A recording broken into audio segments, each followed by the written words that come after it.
Solusi selalu datangnya dari Allah. Dan kapan solusi itu datang, kapan pertolongan itu hadir, ini sering ditanyakan. Mengapa kehidupan saya masih seperti ini? Mengapa teman saya yang lamar kerja diterima dan saya tidak? Padahal sama-sama melamar. Ijazahnya sama, pengalamannya tidak jauh berbeda. Tetapi kenapa dia yang diterima, saya tidak? Apakah hidup saya sial? Ada lagi yang mengatakan bahwa keberuntungan itu tidak berpihak kepadanya. Konflik di dalam keluarga, konflik bersama orang tua, bersama ibu, bersama istri, suami, atau di tempat kerja, bersama rekan kerja, atau tidak cocok dengan atasannya. Kenapa seperti ini? Sudah sering berdoa, beribadah, tetapi kenapa pertolongan Allah tidak datang? Sebenarnya kapan pertolongan itu datang? Simak dalam video motivasi diri ini.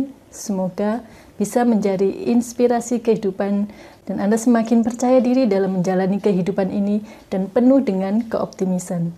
Simak video ini sampai selesai dan semoga mendapatkan manfaat yang utuh.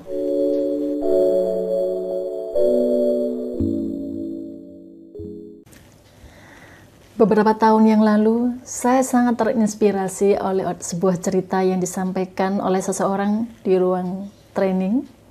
Dan saya akan membagikannya kepada Anda, semoga mendapatkan manfaat juga dari ilustrasi cerita inspirasi kehidupan ini.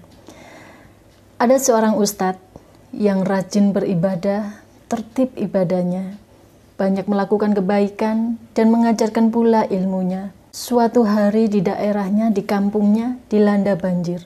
Banjir datang, terus menerus secara pasti terus menaik airnya. Dari halaman menjadi tinggi, masuk rumah, semakin tinggi. Dan si Pak Ustadz ini diajak menyelamatkan diri. Tetapi dia menolak. Biarkan saya yakin Allah akan menolong. Allah yang akan menyelamatkan saya. Dan akhirnya tetangga yang mengajaknya untuk mengungsi tersebut pergi meninggalkannya. Kemudian datang Pak RT untuk meyakinkan Pak Ustadz. Pak Ustadz, semua warga sudah mengungsi, tinggal Pak Ustadz saja yang belum mengungsi. Ayo kita mengungsi, Pak. Lihatlah, air sudah semakin tinggi. Kita harus segera meninggalkan tempat ini. Dan tetap jawaban si Pak Ustadz, saya yakin Allah akan menolong saya. Pertolongan itu akan datang. Tinggalkan saya sendiri. Saya yakin dengan pertolongan itu dan saya akan diselamatkan oleh Allah. Yang menyelamatkan saya bukan karena saya mengungsi, tetapi Allah yang menyelamatkan saya. Dan akhirnya Pak RT pun tidak berhasil meyakinkan si Pak Ustadz ini. Datang tim SAR membawa pertolongan menggunakan perahu. Dan si Pak Ustadz tetap mengatakan, saya yakin Allah akan menolong saya. Tinggalkan saya. Saya sudah sangat tertib beribadah selama ini. Dan saya yakin pertolongan itu akan datang. Akhirnya tim SAR pun tidak berhasil mengajak Pak Ustadz naik ke dalam perahu untuk menyelamatkan diri. Dan yang terakhir, Pak Ustadz mulai berdiri di atap karena air semakin tinggi. Kemudian datang lagi pertolongan menggunakan helikopter. Dilemparkanlah tali. Pak Ustadz, tangkap tali ini dan kami akan menarikmu. Engkau harus pergi dari tempat ini. Lihatlah, atapmu sudah mulai tenggelam. Dan si Pak Ustadz tetap bersikeras, saya tidak akan tenggelam, saya akan diselamatkan oleh Allah. Tenang saja, pertolongan itu pasti akan datang. Saya yakin Allah akan menyelamatkan saya. Dan akhirnya tim SAR pun pergi, tidak berhasil mengajak Pak Ustadz untuk mengungsi dari kampung tersebut. Dan akhirnya apa yang dikhawatirkan oleh orang-orang terjadilah.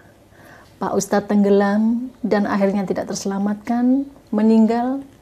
Pada akhirnya dia kemudian protes kepada Allah. Ya Allah, kenapa aku tidak kau selamatkan? Kenapa aku kau biarkan tenggelam ya Allah? Kenapa kau biarkan aku mati tenggelam?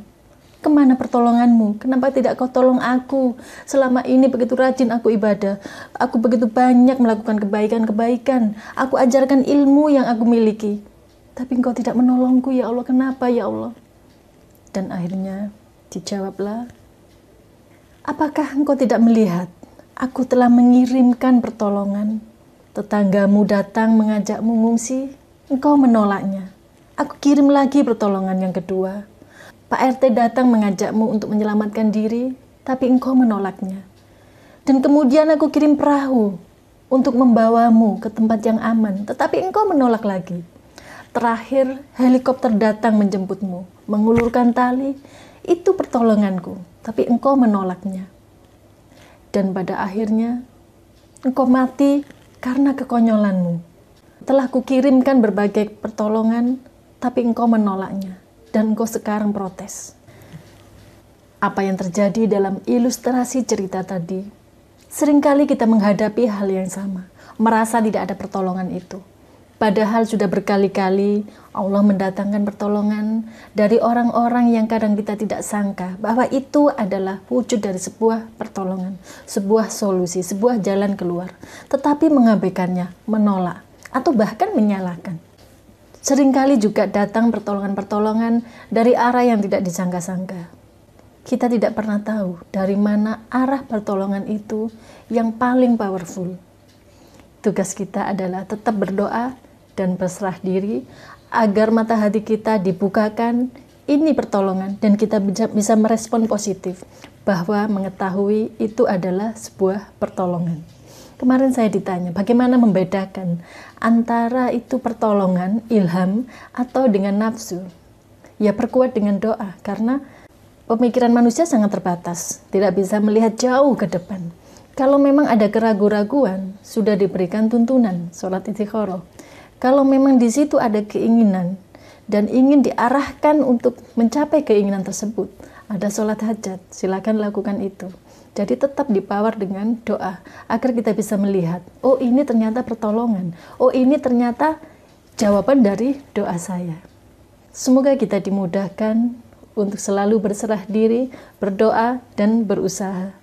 Semoga kebaikan selalu dilimpahkan kepada kita semua. Semoga cerita inspirasi tadi bisa menjadi inspirasi kehidupan dan memberikan kemanfaatan. Silakan like, subscribe, share. Semoga lebih banyak lagi yang mendapat manfaat.